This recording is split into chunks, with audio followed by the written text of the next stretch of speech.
I'm Chadwick Samuel Mohan from New Life Assemblies of God Church, which is in Chennai, India. I'm the lead pastor of the English congregation and also the discipleship and leadership development pastor for the entire congregation. This church started with a humble beginning with just 7 people in 1973. This past 47 years, God has led us thus far, and He has made us a wonderful, big congregation. In our special services, we have over 50,000 people. I want to talk to you at Asia 2021 and tell you how the Lord has led us from not just being a mega church that gathers the crowds, but moving on and transitioning into a complex network of simple churches. And how this model can be transforming your life as a mega church. And not only a mega church, but how this church has been an Antiochian base to go and plant and multiply churches all across the nation of India and into certain parts of Asia. Come hear the story. Come learn together. Let's discuss and discover what God's plan is for Asia. God bless you. God be with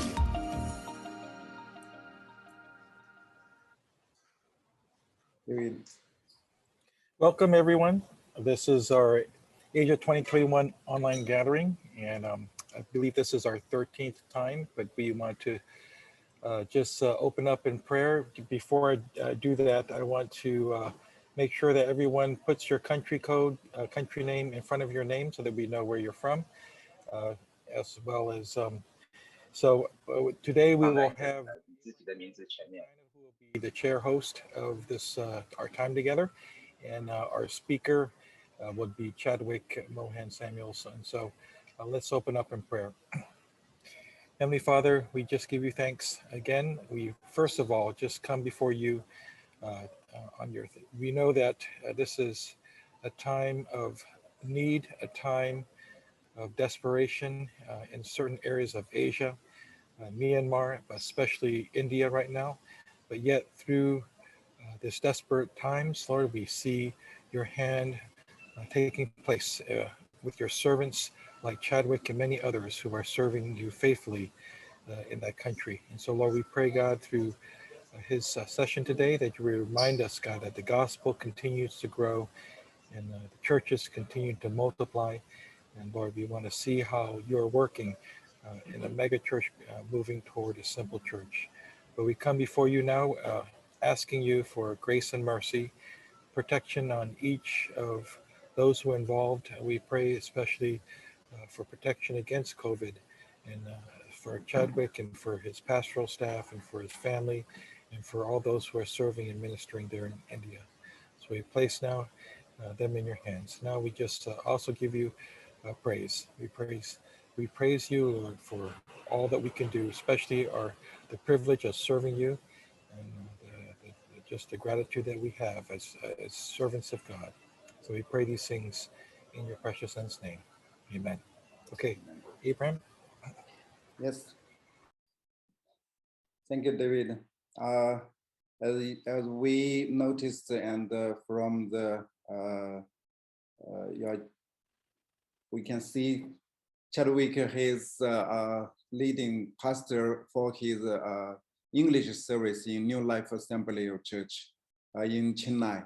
And he deeply involved in those international connections and the leadership training in his denomination, not only his denomination, but also in India. And he knew many different church planting styles and theories. And most importantly, he is a practitioner. And today we will see what they did in their New Life Church and what's inside from their transition. Okay, Chadwick, you can play your PowerPoint. We welcome Chadwick Mohan. Thanks. It's a wonderful joy, privilege to actually be part of this awesome gathering. And these gatherings have really spurred us up into understanding the church in Asia much better, the different topics that have really helped us. But this evening, just want to talk about 来做教会职堂运动。那我 in the southern part of India, which is Chennai, a city, and how God has helped us transition from a cell-based megachurch with over 50,000 people that can gather together on a special occasion. How God has been moving us to become simple churches in order to truly accomplish what He wants to accomplish in this part of the world. So I just want to go through, I just want it to be more of a story. And as we share the story of how God has led us, I also want to share with you some key insights that helped us make this transition. So we started out with 7 people in 1973 in a house. My dad is a senior pastor and continues to be. And he stood in between the doorposts of 2 rooms where 4 women and 3 men joined together on the first day inside a house in 1973. But in the first 20 years, we literally went through fire. We went through floods where the entire house was drenched, surrounded and drowned with water, or storms came by. We have actually met under the trees. We have been in playgrounds. We've been in garages. 所以我们聚会在很多其他不 To a building in 1986, but the first 20 years of our journey has been a growth from 7 people from a house church into a good building by 1993 with around 2,000 people. But the next 10 years was very crucial for what happened in New Life Assemblies of God Church. We moved from a 2,000 strong congregation into a cell-based mega church of over 15,000 people.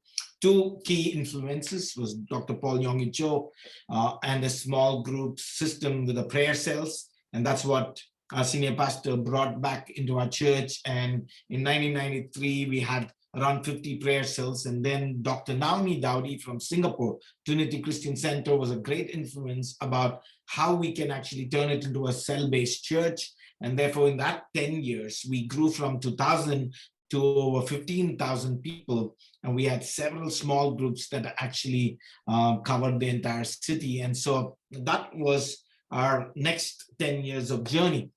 But the period of time between 2003 and 2013 was a time period when God started to shift us into realizing certain things about mega church. And there are great advantages of being this large, big mega church, but there are great disadvantages. And so God led us through this transition period of 10 years. And that's what I want to talk about. This is our church building, which can seat around 4,500 people at one time. And therefore we have multiple services over the Sunday. And on special occasions, we would be around 50,000 people. But this is the journey that I've been talking about. This 2003 to 2013, what really caused this paradigm shift for us is what I want to talk this evening. I was given this gracious privilege to be part of the Demon Studies at the Gordon Conwell Theological Seminary, which was a twinning program with Jeff Reed and Build International. I had the privilege of sitting under the tutelage of Dr. Walt Kaiser and Dr. Ted Ward, and had great discussions out there. But the Demon program is such that you can actually be engaged in 3-week conversations in the US, but come back and do your regular work back here in the church. And therefore, there were important conversations that brought down from the discussions at Gordon Conwell back into sitting down and discuss our leadership at New Life Assemblies of God Church. And the first thing that really struck me was a biblical theology of what a New Testament local church is. Because as we sat down to really understand what this local church is all about, it was quite different from the mega church that we were leading, even with small groups, even with emphasis on discipleship. And so right before I went to Gordon Conwell, I knew that church is not a building. Church is just not a Sunday morning gathering of crowds. It's not a religious mass.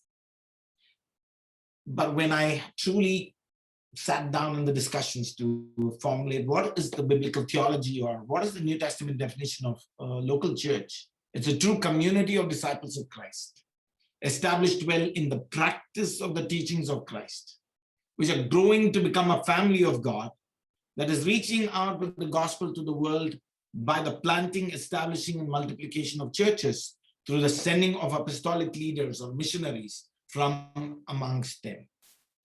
And so this frame of the biblical definition of what a church is started to work itself out as we came and discussed together. Hey, is this what New Life Assemblies of God Church, which is a 15,000 strong church by that time in 2007, 2008, we were close to around 18,000, 20,000 people. And so our discussions were, hey, if this is what a local church is this large congregation that gathers together, does that qualify? Are we doing church or are we doing something else? And one of the things that stood out was, are the people being truly established in the practice of the teachings of Christ? Come with me as I discuss in the initial discussions back in Gordon Conwell, because one of the things that I really wanted to do is to defend the megachurch well, because there was huge criticism about the megachurch. And my thesis, I really wanted to say about the advantages of being a mega church, and that was my desire. But as the research proceeded on, there was some critical analysis of the mega church that I was able to find. One is that the mega church is a phenomenon that is quite close to what happened with the crowds curious that followed Jesus for the miracles. While thousands followed Jesus to witness miracles, signs, and wonders, only a small number truly followed him, even when he delivered the hard teachings. These were the committed, commissioned disciples of Christ. So in one sense, the megachurch is a phenomenon, just like how the crowds curious followed Jesus when he fed the 5,000, when there were signs, wonders, and miracles. But when he began to speak and say, if anyone would be my disciple, you shall deny yourself, take up your cross and follow me. Oh, let the dead bury the dead. You follow me.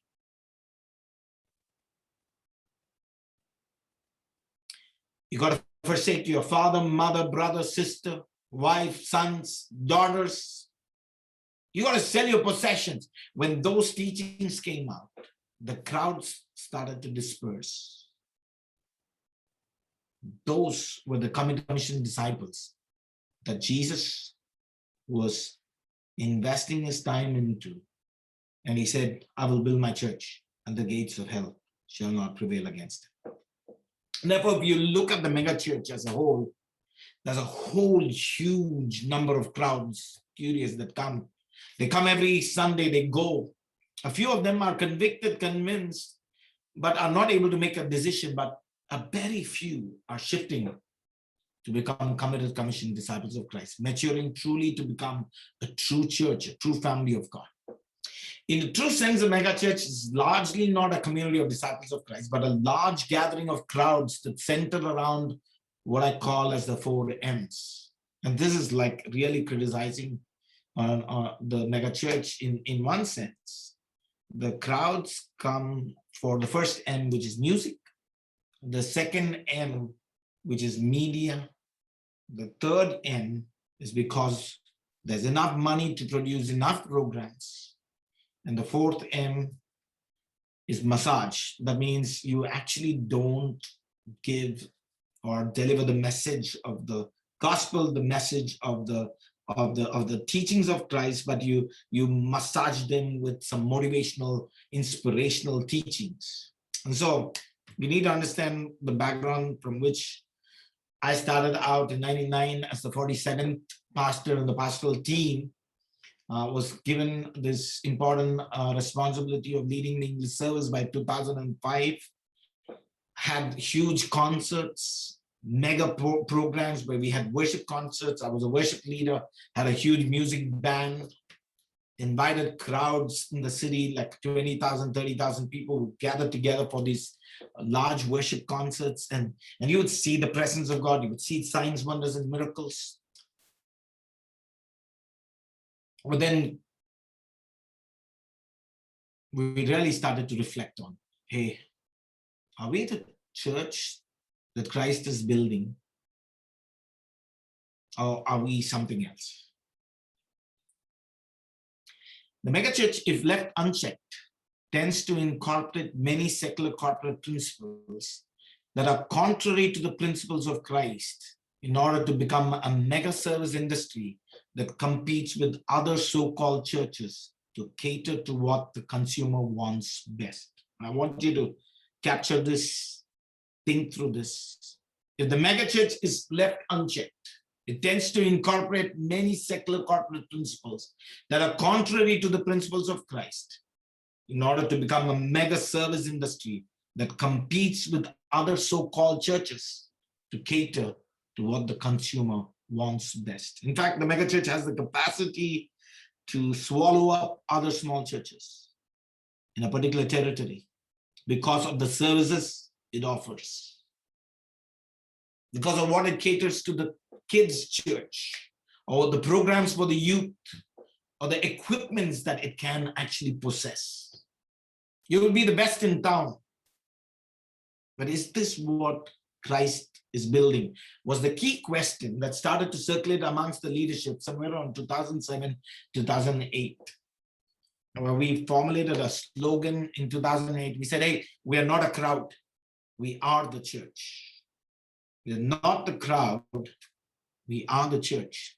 And there are certain recurring incidents that help us understand that the megachurch is not being truly established in the teachings of Christ. And one such thing is that in our Tamil congregation, even amongst the leadership, we were not able to root out caste system. It would be all great till the point of time when the leader of the church or one of the pastors has to get his son or daughter married. He would still only be looking at the same caste girl or the boy for a son or the daughter. We couldn't eliminate certain cultural conditioning of the Indian culture out of our leadership. And therefore, the teachings of Christ were not sinking deep into the lives of people through our Sunday morning preaching, through all of our programs, even discipleship programs. And one of the incidents that really shook me personally was at the end of a particular service, preached a wonderful sermon, I believe. A couple came forward, not too young, and therefore I was a little inquisitive with what they were saying. They said, Pastor, you preached an awesome sermon. For 3 days, we've been fasting and praying, and we wanted a prophetic word from you to make this decision about our marriage. Since they were not young couple, I wanted to dig a little deeper and ask them, so tell me a little bit about you, because I've not known you. The lady was actually leaving her daughter, and the man was leaving his wife in order to get married together. And I have given a prophetic word through a Sunday morning preaching. And so I just said, I never spoke about marriage today in the sermon. And so how did you receive a prophetic word from me? They said, Pastor, we were just praying and asking God to speak a word. And during the sermon, you said, go ahead and do it. And at that time, we knew. We just looked at one another and we knew that God has given a word. So strange interpretations of Sunday sermons to fit what they want to hear. Very close to what Paul talks about in 2 Timothy chapter 4, where people will collect towards themselves teachers who would itch their itching ears. That really shook me to think about, man, what are we doing? One side, crowds, success, huge crowds are coming. Crowds are begetting crowds. This made us face the fact that we were failing to establish people in the teachings of Christ, failing to help people think biblically, failing at holistic transformation, hence failing to be truly the church.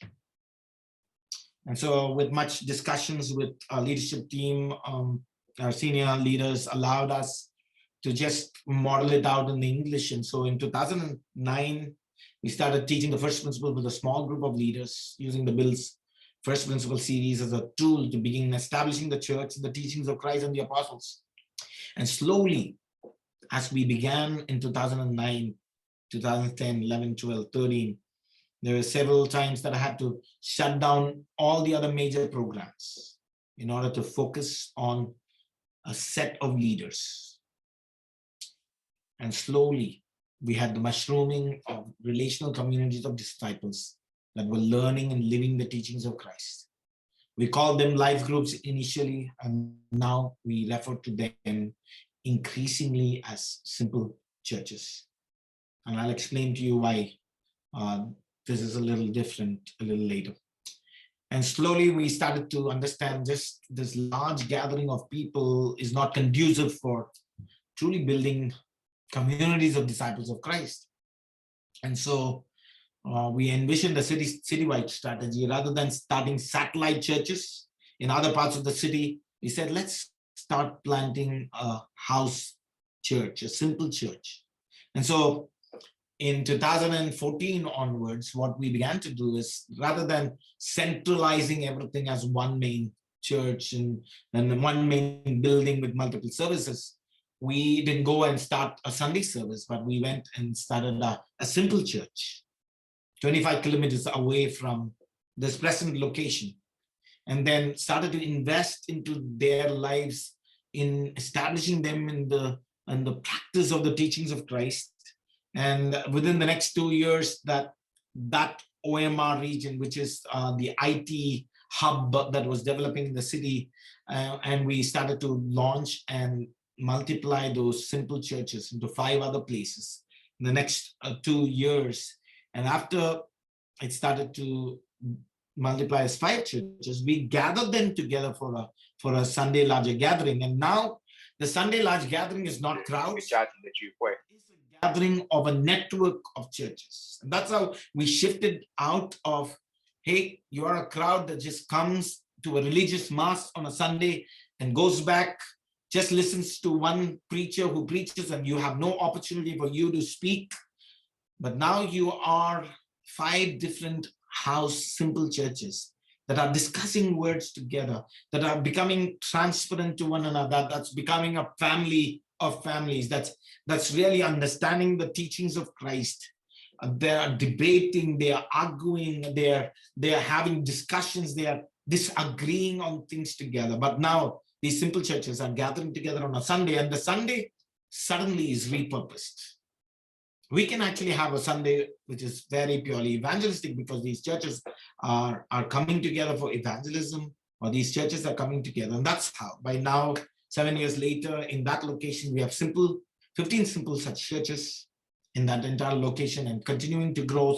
Sometimes we start, sometimes it does not thrive, sometimes it closes down. But presently, in this last 7 years, we have 15 simple churches that are in that part of the city, and a smaller group of people that come together on a larger Sunday service, which is very strongly purposed on why we gather together on Sunday. We currently have a city strategy with 3 strategic hubs that cover the entire city: the northern, the central, and the southern hubs. We have 113 simple churches in the English service. We have Tamil service, which is sometimes, to make this shift, is taking a lot more time, because we need to really develop so many more leaders. But we have 1,458 small groups across the city that we are truly trying. We are not successful. We have a long way to go, but our intent is clear, that we just don't want to be a crowd that gathers together on a Sunday mass, but we want to be simple churches that are truly established in the practicing of the teachings of Christ. And so we are in this transition of shifting these cell-based megachurch from being a large megachurch, which has discipleship as one of the programs, to becoming the core of what the church is. These simple churches that are truly establishing the people in the teachings of Christ, and they are engaged in the world around, biblically thinking, transforming their lives, transforming their families, transforming the culture as they engage in the world. So apart from midweek gatherings at simple churches, all the simple churches gather for a common celebration Sunday service in 9 cluster centers in various strategic locations of the city. And if you really, this is how we envision, I'm not having a map of Chennai, but basically this is across the city of Chennai. We have a northern hub, we have a central hub, we have a southern hub, we have several clusters, but these small little rounds that you see are the nodes or the true simple churches where we concentrate on every aspect of being a church is right there in that simple house church that gathers together. Some of them gather in office boardrooms, some of them have their own spaces that they gather together in their gardens, and that's why I would not call it house churches, because not everyone typically is meeting together only in a house. But we have meals together, and we have these simple churches growing in the way of Christ and his apostles. Today, we are well on the way in transitioning from being just a mega church with large gathering meetings multiple times on Sundays in just one location to becoming a complex network of simple churches across the city and beyond. While not being perfect, having our own struggles, the focus is clear to get back to the biblical principles of being and doing church, the way of Christ and his apostles.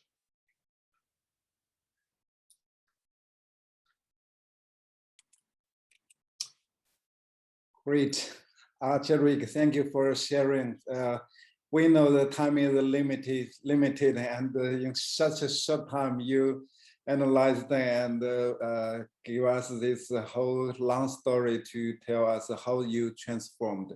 And can you tell us, probably not only me, but also our listeners, leaders, we are interested, what are some of the major challenges you are faced while making this paradigm shifting? Because you mentioned that you have so many 1,400 small churches, and before you have one mega church. And what those major challenges?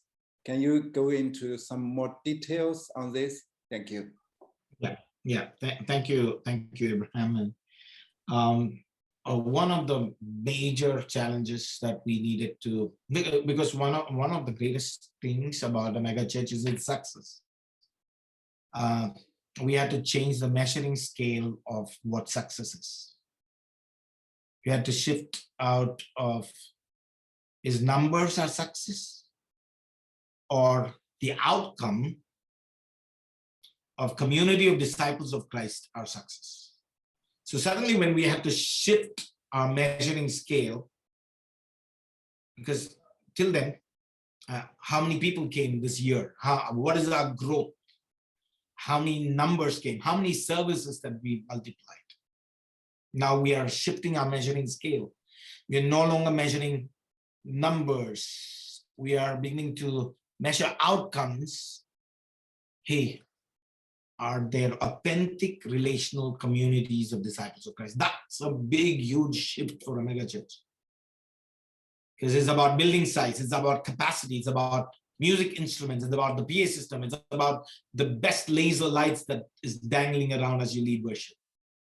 To suddenly, oh no, our true, authentic relational communities of disciples of Christ that are truly tending to be matured as the families of God or family of God. Is that truly happening? That's the first challenge, at least in my mind, because you were so used to concerts and you are so used to large crowds, and that's your success, that's your popularity. So that was the personal challenge amongst the leadership that we needed to shift. We shifted our measuring scale radically. While we are shifting, people, they don't want to shift because you can hide in a mega church. You can hide in a mega church. You just can be one in a drop of the ocean that comes in. And so with India, we don't even have streamlined entry and exit. People say in our church that you can just it's a church building that you can come and just stand in one point, and the crowds will push you in, the crowds will push you out. Because we have multiple services that are changing within a 15-minute transition between one service and the other. And so people, their lives are never exposed. You can have 3 wives and be part of the church and be absolutely lifting up your hands and worshiping inside a mega church. Then now shifting into simple churches, now your life is exposed. Your wife has an equal opportunity to speak about what's happening in the family as you. It's not one-way conversation, it is discussions. So people found it difficult to shift. And they love the mega church format because you just come, go, you give the offering, if you want, it's one amongst the multiple choices of programs. You can choose this or that. You can, it is mega service that is being offered to you. For your children are going to be safe because we have a security system for our children where they are checked in and checked out. And so for people, it was a big challenge to shift because now your life is beginning to be exposed. So they don't want us. Even when leadership wants to shift, people don't want to shift. And therefore, you're vulnerable. Your life, your personal life is beginning to be exposed.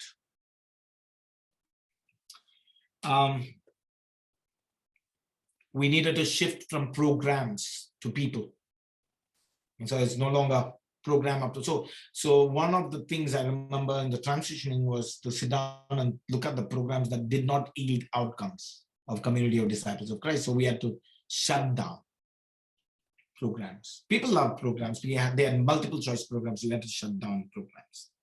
And this idea of being a celebrity pastor, concert, worship leader, large crowds, social media, YouTube videos, the number of likes, all of that had to be given up.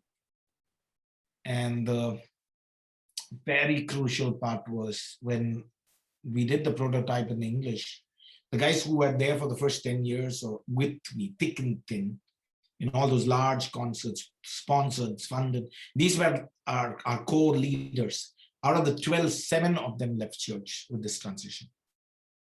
And so, because they didn't want to come and sit and learn together the teachings of Christ. They liked the mega programs. That gave them the prominence. It was no longer centralized. It was, you had to actually go on to multiple leaders. And therefore, the greatest challenge of shifting from the mega church to simple churches was its leadership development. Because it really was about, if you had a great 2 or 3 worship leaders with a great band and one single motivational speaker, you could actually continue on with the mega church. Now, with 1,458 simple churches in the Tamil and 113 in English, that means I'm so sorry to tell you that we don't have 1,458 leaders. Some of them are doing 2, 3 simple churches.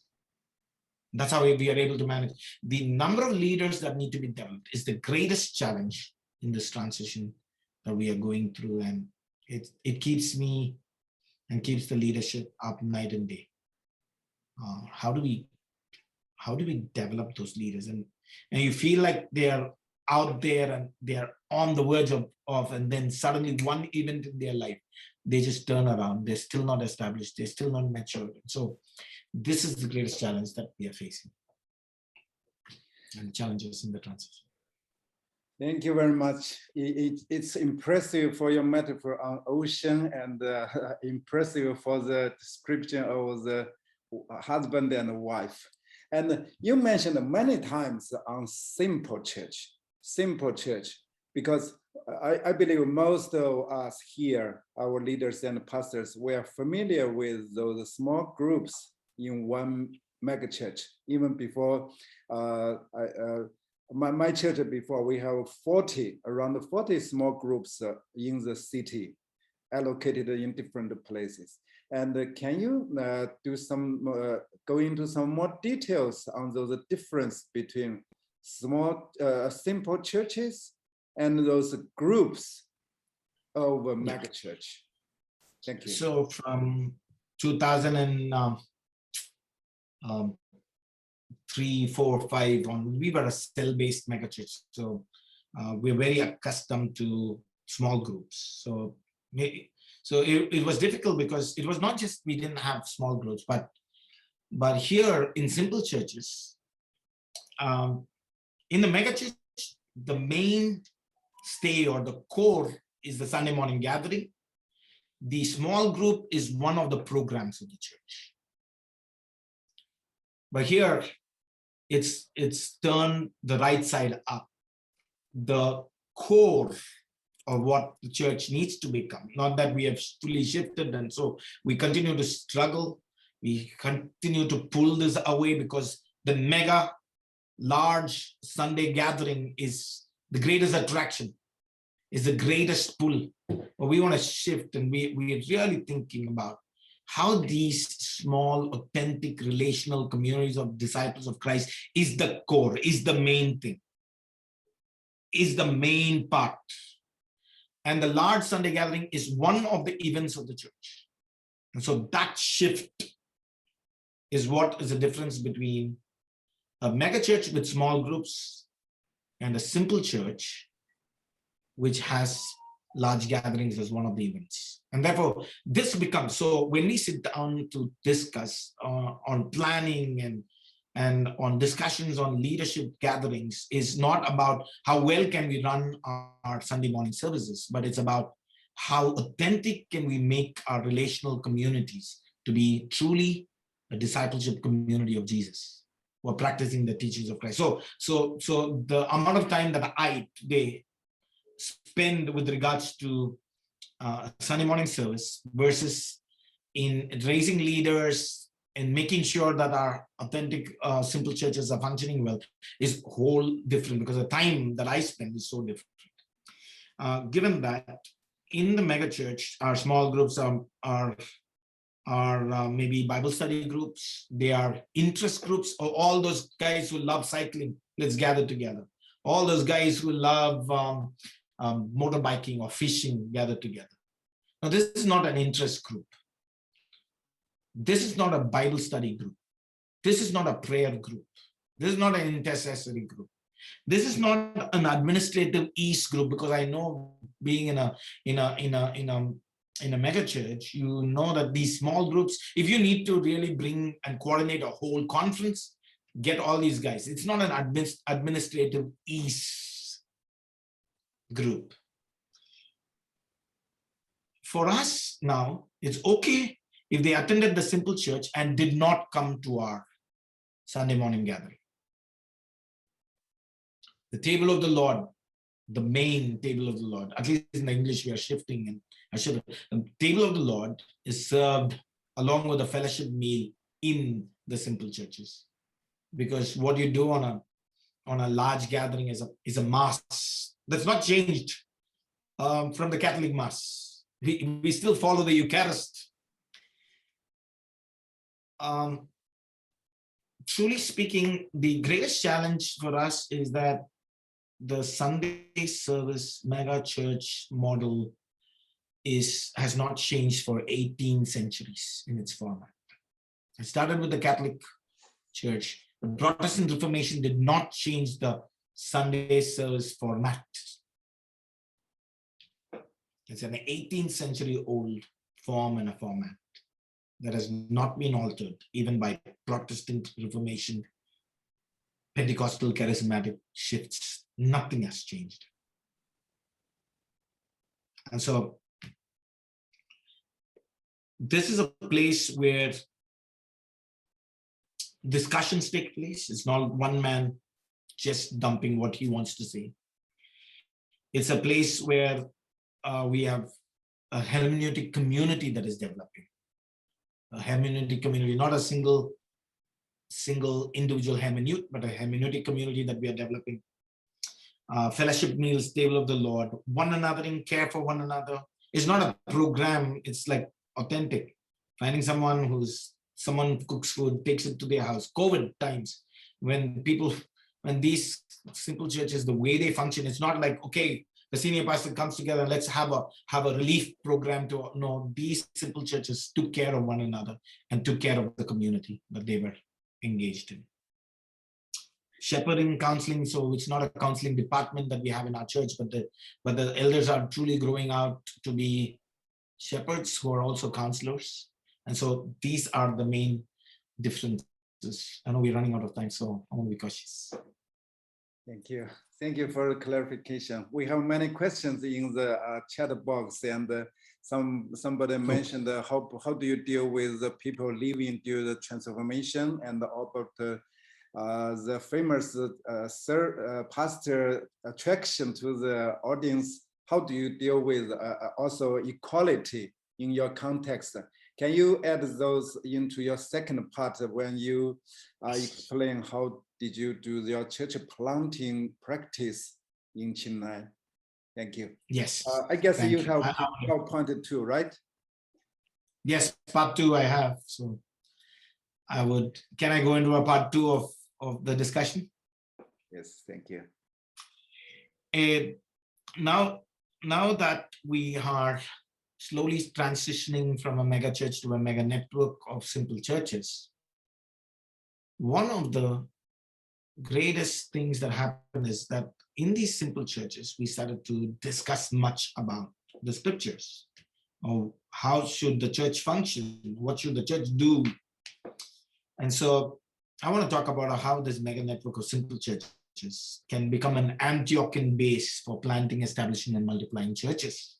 Or in other words, how can we be involved in missions? Because previously, NLAG had a missions department. Not that missions is new to NLAG, missions department is there, but the whole church is only having some token involvement, maybe in giving towards mission. Occasionally one person send that person on a particular destination that he feels he's called to, or we would have a missions conference once in a year, 3-day meeting where we bring the missionaries and their testimonies. And we have a missions emphasis week. When we started moving away from megachurch mindset to establish a network of simple churches in the teachings of Christ, we saw the new outcome that God helped us raise a community of convicted, committed, and commissioned disciples of Christ. They were fully committed. These guys were reading scriptures and understanding scriptures and saying, hey, we got to do something that the early disciples did. They were ordinary men who were fully convinced about being a disciple. And once you're convinced of being a disciple, the Great Commission becomes the core of a person's life. So the community of disciples must be about fulfilling the Great Commission that Jesus commissioned. And so one of the great tools that God used was about the build materials. Jeffrey, a whole network of churches back in the US, but one of the greatest advantages we have is that they don't bring in the US forms, or they don't bring in what the US does. They allow you to sit down and do your own biblical theology, and from those biblical principles apply them to your culture. And therefore, you are not actually transferring the culture of US or Europe down to India, but that you are allowed to discuss the principles out of the New Testament and apply them to your cultural context, to your situation back in the cities that you are. And so we started to study the book of Acts, and we stumbled upon this very important truth about the Great Commission is just not about going and evangelizing. But the Great Commission is the progression of the gospel by the planting, establishing, multiplication of these simple churches in the way of Christ and his apostles. We also understood the church in the city of Antioch was a network of many simple churches. Acts chapter 13 and 14 became a very crucial passage for us, where the Spirit of God set upon apostolic leaders, missionaries, and the church sent them. These apostolic leaders went and they evangelized strategic cities or locations, established local churches in the teachings of Christ, and entrusted them to faithful men and women. And so if you really look into the book of Acts, and if you refer to David Hasselgrave's writings um, on planting churches cross-culturally, you come across the Pauline cycle. In other words, we can call it the Great Commission cycle. And it's about evangelizing strategic cities. It's about establishing local churches in the teachings of Christ in order to live them out and to find and develop those leaders to whom these simple churches can be handed over. And so by 2016, God gave us clarity about two important fields. One is the Middle East. The other is the golden quadrilateral of India. That means there are four important roads that connect the four metro cities, Delhi, Kolkata, Chennai, and Mumbai. And these are two fields that we have begun planting and multiplying churches. And therefore in 2016, we started to prototype it. We commissioned a leader couple to Dubai and currently have 5 simple churches there. Recently, this church planted one simple church in the neighboring city of Abu Dhabi. And this was our commissioning service, and where the leadership came together, commissioned the couple to Dubai. And 2018, we sent a team consisting of a leader couple and a leading single woman to Pune. Currently, there are 3 simple churches planted there. Recently, this church launched a work amongst the Marathi-speaking locals, very, very fresh. We have 3, we don't even have someone fully embracing the gospel now. We have 2 or 3 Muslim families and 2 Hindu families that are coming from the Marathi speaking. But this church is not waiting in order to become 100 people in order to start planting other churches, but they are engaged in the local people there in order to plant the Marathi speaking church. In 2019, a leader couple along with a leading single man was sent to Vizag. And now there are 2 simple churches there. In 2019, a couple to Mumbai. Now there is another couple working in Powai and in Navi Mumbai. We believe in the days to come, the whole of Asia would be a large field that God would open up for us to plant, establish, and multiply churches. Why this becomes so, I wouldn't call it easy, it becomes simple because now I'm not looking at, do I have a church building? Do I have chairs? Do I have a worship leader? Do I have a stage? Do I have a preacher? No. While we continue to be in this process of establishing people in the teachings of Jesus and fully embracing the Great Commission, people are willing to say, hey, you know what, if the early disciples did this, we too need to do it, and are ready to go to places. People are shifting their jobs from Chennai to other places. And therefore, I don't even have the difficulty of, man, I need to have mission funding in order to send. No, because these guys are multi-vocational, they are engaged in a day job, they are planting the churches, they are continuing on. So you're not actually giving them a salary, they're not having, because these guys are truly being established, and as they're getting established, they're embracing the Great Commission.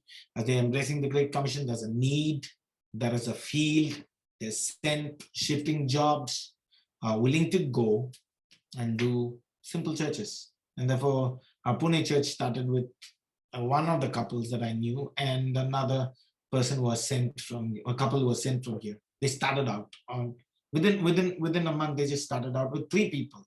And today we have 3 simple churches with around 70 people that are growing. And not that everything is going fine and great, but we know the authentic relational communities of disciples are being planted globally. And there's no limit. There's no limit to what we can do.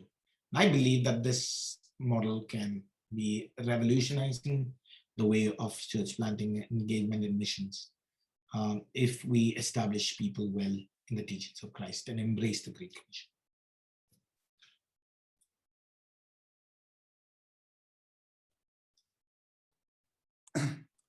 Thank you, Chadwick. We have so many good stories and insights. I believe most of us here are eager to know more, but it's time for us to separate into small groups to discuss. And Mohan prepared some topics for us. I guess he prepared 3. You can put it on screen. And we can discuss his 3 questions and topics. And every small group we have one leader, small group leader, and he can come back to have a report. We passed you 9 minutes, but it's worthy. He has so many information to share. So after 20 minutes, we will come back and have 90 seconds to report. And please accept the breaking room to go to a small group to discuss those 3 topics. Every group leaders, please take this as a screenshot or some kind to get this. And also I will send it into a small group to lead your group to discuss those 3 topics. Thank you. Paul, can you separate us into small groups? Thank you.